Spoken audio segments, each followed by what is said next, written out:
Build your future with quality education. Emmanuel Arasar JJ College of Engineering and Polytechnic, Marthandam.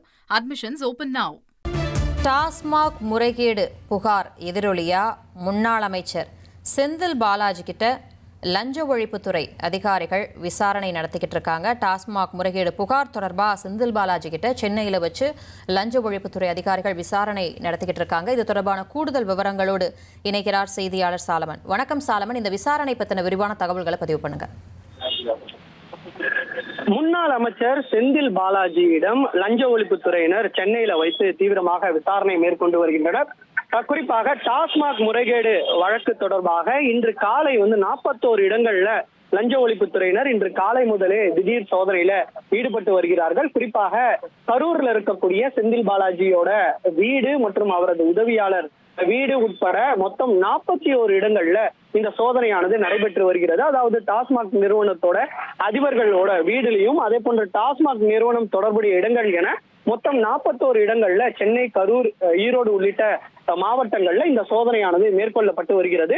இந்த நிலையில தான் தற்போது இந்த வழக்கு தொடர்பாக முன்னாள் அமைச்சர் செந்தில் பாலாஜியிடம் தீவிரமாக லஞ்ச ஒழிப்புத்துறையினர் விசாரணையை மேற்கொண்டு வருகின்றனர். சென்னையில இருக்கக்கூடிய ஒரு ரகசிய இடத்துல வைத்து செந்தில் பாலாஜியிடம் விசாரணையானது மேற்கொள்ளப்பட்டு வருவதாக தகவலானது தெரிவிக்கப்பட்டிருக்கிறது. குறிப்பாக இந்த விசாரணையின் காரணமாகத்தான் தற்போது இன்று ஆஜராக வேண்டிய செந்தில் பாலாஜி திருவல்லிக்கேணி காவல் நிலையத்துல ஆஜராக முடியாத ஒரு நிலையானது ஏற்பட்டிருக்கிறது.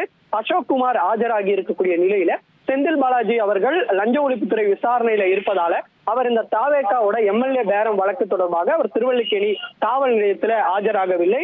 சரியாக 5வது நாளாக இன்று காலை 10:30 மணிக்கு அவர் திருவல்லிக்கேணி காவல் நிலையத்துல ஆஜராக வேண்டும். ஆனால் இந்த லஞ்ச ஒழிப்புத்துறை விசாரணையின் காரணமாகத்தான் இன்று ஆஜராக வேண்டிய செந்தில் பாலாஜி ஆஜராகவில்லை. அவரிடம் இந்த டாஸ்மாக் முறைகேடு வழக்கு தொடர்பாக தொடர்ச்சியாக லஞ்ச ஒழிப்புத்துறை போலீசார் விசாரணையை மேற்கொண்டு வருகின்றனர். அதாவது அவர்தான் முந்தைய திமுக காலகட்டத்துல அவர்தான் டாஸ்மாகோட அவர்தான் அமைச்சராக அவர் துறையை பார்த்து இருக்கக்கூடிய நிலையில அவருடைய இந்த டாஸ்மாக் முறைகேடு தொடர்பாகத்தான் இந்த விசாரணையானது மேற்கொள்ளப்பட்டு வருகிறது. என்ன மாதிரியான டெண்டர்கள் எடுக்கப்பட்டது, இதுல 1000 கோடி ரூபாய் வரை முறைகேடு நடந்திருப்பதாக ஏற்கனவே அமலாக்கத்துறை விசாரணையின் மூலம் தெரிவித்திருக்கக்கூடிய நிலையில அது தொடர்பாகவும் அவரிடம் விசாரணையை மேற்கொண்டு வருவதாக லஞ்ச ஒழிப்புத்துறை தரப்புல தெரிவிக்கப்பட்டிருக்கிறது. மேலும் இதுல டெண்டர் எடுக்கப்பட்ட ஆவணங்கள் அதனை கேட்டு பெற்று விசாரணையை நிகழ்த்தி வருகின்றனர்.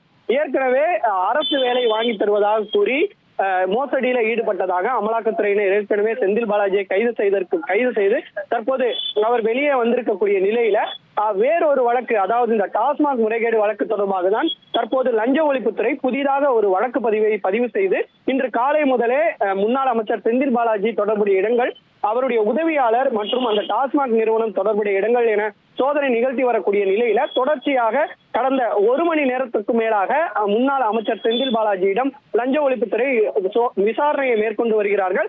அவரிடம் இருக்கக்கூடிய ஆவணங்கள், என்ன மாதிரியான டெண்டர்கள் எடுக்கப்பட்டது, இதுல முறைகேடு நடந்ததற்கான ஏற்கனவே அமலாக்கத்துறை ஒரு குற்றம் சாட்டி இருக்கக்கூடிய நிலையில அதனை வைத்தும் தற்போது டிபிஎஸ்சி தீவிர விசாரணையை மேற்கொண்டு வருவதாக தெரிவித்திருக்கிறார்கள்.